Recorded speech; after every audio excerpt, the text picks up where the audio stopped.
تخيل إنك تدخل صناعة قيمتها 3 تريليون دولار وتقرر تغير قواعد اللعبة كلها. إزاي شركة صغيرة زي تسلا قدرت تتحدى عمالقة زي تويوتا وفولكسواجن وتتحول لرمز عالمي للطموح والابتكار؟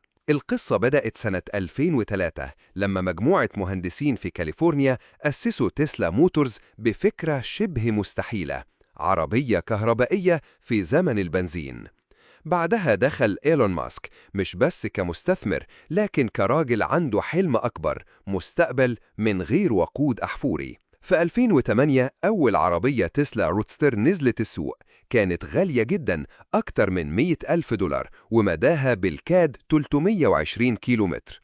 الصحافة سخرت: مين هيدفع المبلغ ده في عربية بطارية؟ والأزمة الأكبر، الشركة قربت تفلس وكان معاها فلوس تكمل أسبوعين بس. لكن ماسك لعبها صح، يبدأ بحاجة فخرة لإثبات الفكرة وبعدين يقدم موديلات بأسعار معقولة.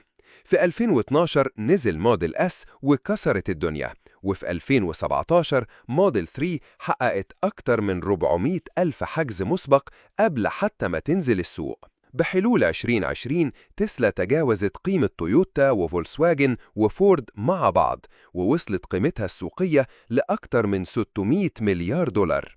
النهاردة تسلا مش مجرد شركة سيارات، دي رمز للطاقة النظيفة، القيادة الذاتية، والابتكار اللي بيقود المستقبل. الدرس هنا إن القوة الحقيقية لأي براند مش في المنتج اللي بيبيعه، لكن في الهدف اللي بيمثله. تسلا ما باعتش عربيات، تسلا باعت حلم. لو عجبك الفيديو ما تنساش تعمل لايك وتشترك في القناة عشان تتابع باقي الحلقات من سلسلة المشكلة والحل في البراند. وقولي في الكومنتات إيه أكتر براند حاسس إنه بيبيعك حلم مش مجرد منتج.